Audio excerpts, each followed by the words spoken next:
Hi, Mary Meet. So I wanted to review a book. Now, please forgive the picture quality, but I have to record this with my web camera offline because YouTube is being annoying right now, and I have a bit less bitrate when I do it that way. But since I'm only going to run my mouth about a book, I assume it will be okay. So the book I want to review is Llewellyn's Datebook 2013 by various authors. And here we go.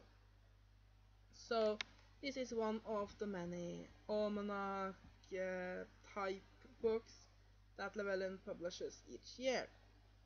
Now, unlike a lot of those, like Witches Spell a Day and their herbal daily herbal thing, and they have a lot of them. Unlike all of those that say they're almanacs, this is an almanac. The others aren't. So if what you are looking for is a book that will let you write up various appointments and dates and remind you of weekend holidays and the like, this is the book. Because in this, most of the book is basically allows you to note such things. So, yes, what you'll get in this book is you'll get a handful of articles, which are basically a bonus. Then you have the almanac part, and you have some calendars and charts and the like. And also in the almanac section, you have noted various days of power, pagan holidays, and the like. Now, who is this book for? I would say it is for anyone that's practicing neo-paganism. It's not extremely Wiccan focused, but it's Wiccan-ish, and by that I mean it's within that sort of spirituality. So if you are a reconstructionist, or in other ways are not that into neo-paganism, the typical modern neo-paganism, then this might not be for you. But if you are practicing any kind of witchcraft that could be considered neo-paganism, then this book will be interesting for you.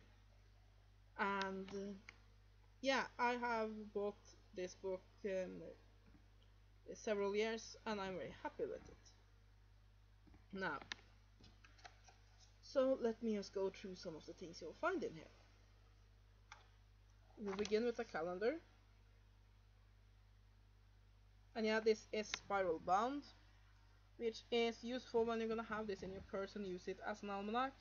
It's not so useful when you're gonna have it on your shelf. So yeah, then you have a table of content. If it wants to get into focus, there it wants to get into focus, yes. So at the start you have articles. And like with most of this, you begin with a how to use Llewellyn's Witches Day, which should be pretty self-explanatory. We all know how to use an almanac. And then we have my favorite thing in the whole book, Magic on a Rainy Day. Let's see if I can get the title page into focus. There we go. And this is rain magic. It's how to use rain. We have how to use rain for potions, how to use rains for a spell. There's a spell here where you write on your umbrella. You can write with something that will not damage your umbrella, like a makeup pen or anything, even some oil, something that won't stain it permanently. And then you think about it and you twist it clockwise or counterclockwise, depending on whatever you are drawing something to you or banishing something, and the energy of the rain itself will then draw it to you. We have raindrop meditation, rain gods and goddesses. This is a very useful article for practical magic. And since I live in Bergen, which is considered to be a very rainy city, and it is, we have over 200 days of rain a year, this is going to be very useful for me. And this article is written by Melanie Marquise. So yeah, and the book is also very nicely illustrated. Lots of pages have little illustrations there, and you have drawings all throughout it, and I like that. It's a pretty book. You have an article named "Putting Yourself Out There" by Raven Digitalis, and it is about how to basically, when you go beyond just leaving the broom closet, that you might have a talk about pagan topics on YouTube. You might write articles, you might write books. Basically, when you practice more publicly and basically put yourself out there as a pagan, and some advice on how to be heard, and also some advice about what not to do, since you will end up being, in a way, a representative for our society. And since many people do not trust us, it gets pretty negative if one of us go out there and act like complete idiots. So it's basically advice around that. It's an interesting article. And yeah,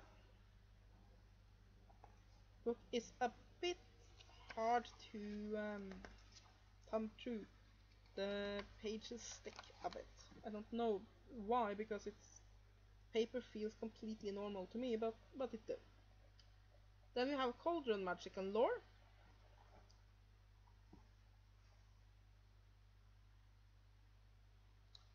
And did I remember to show the one? I like to think I didn't. For Putting Yourself Out There, here we have that one.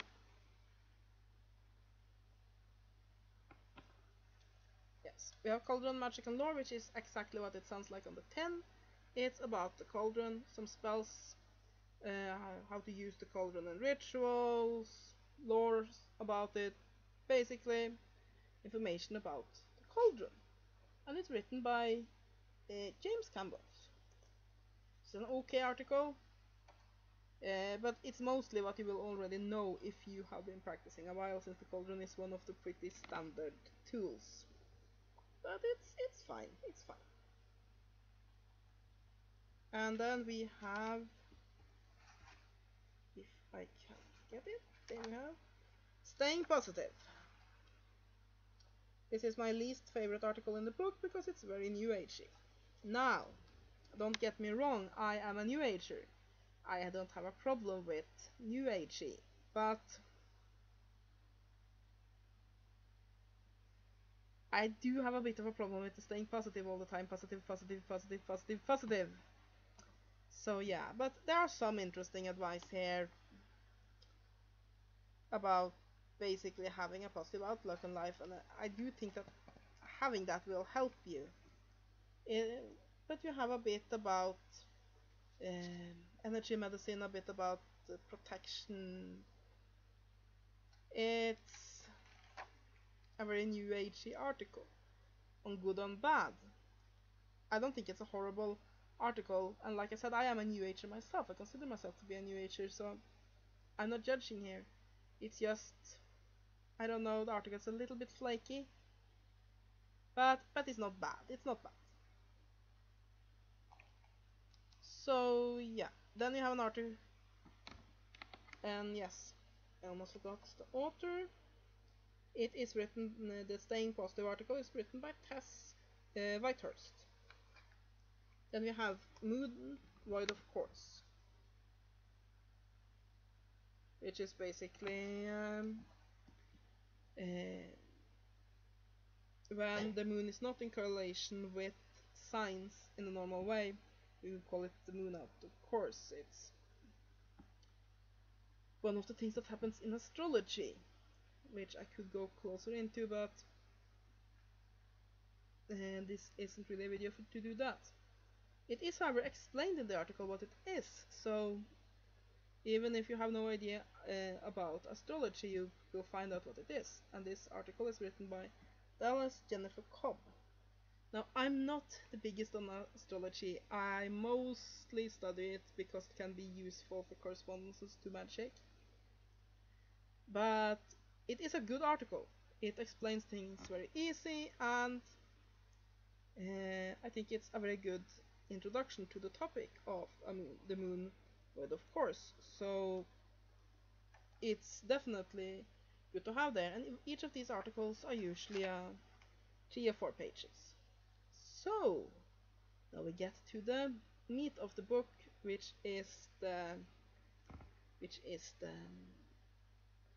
almanac itself.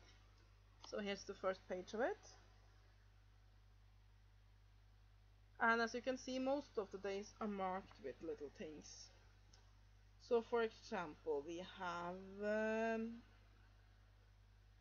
astrological signs, what color the day is associated with, and also information. Every time there's some sort of holiday, some sort of lore connected to the day, it will say so.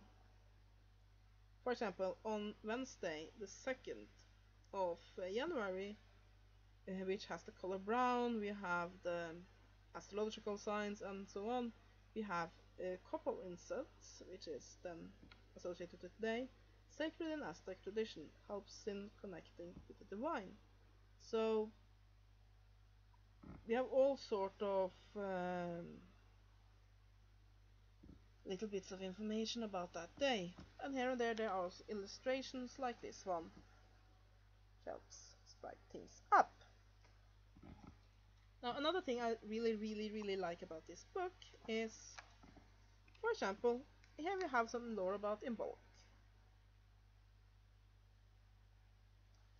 And this little bit of information, it can be about stones, it can be about spells, it can be about any topic, is drawn throughout the book.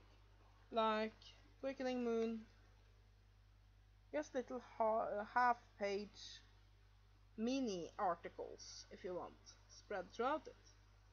And it's also often good advice, useful little bits of information, and often connected to the days where it is that is placed around. And this makes this book very unique, because it's not just a place to write up where you're going to go and when you have a dentist appointment in a book that has pretty pagan illustrations. It becomes a pretty useful tool, because it marks the moon phases, it marks the holidays, it has these little bits of inspiration that you can use to bring your practice into everyday life. So here we have some recipes that will be traditional for that time of year. And there's a lot of these. So it's a book with a fairly big amount of content. Now, so after the almanac part, and we have one of those. It's about stone, it's about calcite. Or how is it pronounced in English? Calcite, I think that's it. Region, it is calcite. So yeah, then you have some information about the authors, which is always useful, because if you like the articles these authors have made, then you can look up their books and other articles and the like. So that is nice. And we have an appendix which has a lot of correspondences. For example, daily magical influences, about what sort of energies are associated with each day. Like Monday, the moon is associated with peace, healing, caring, and psychic awareness. Color correspondences, lunar phases, the moon signs. And then we have the eclipses. Well, and things go dark in 2013, and we have the 2010 full moons. And planetary retrogrades, and Mooden Word of Course data, and then we have some advertisements way in the back, and all the way in the back we have some notes if you want to make some. So yeah, what do I think about this book? Well, it's what it is. If what you're looking for is something to give you a good long read, then of course this isn't it, because there are like 6 articles in here and some mini articles spread throughout. So it's not that kind of book. But if what you're looking for is a way to keep track of your dates and a way to keep track of various pagan holidays and the like, this is a good tool for that. And for what it is, a magical almanac, I give this 9 out of 10. It's well made, it has interesting stuff in it, it's useful. So yeah, go Llewellyn, you made a good product and I recommend it. And that's my review of Llewellyn's Witch's Datebook 2013. So yeah, I hope you have a great day and blessed be.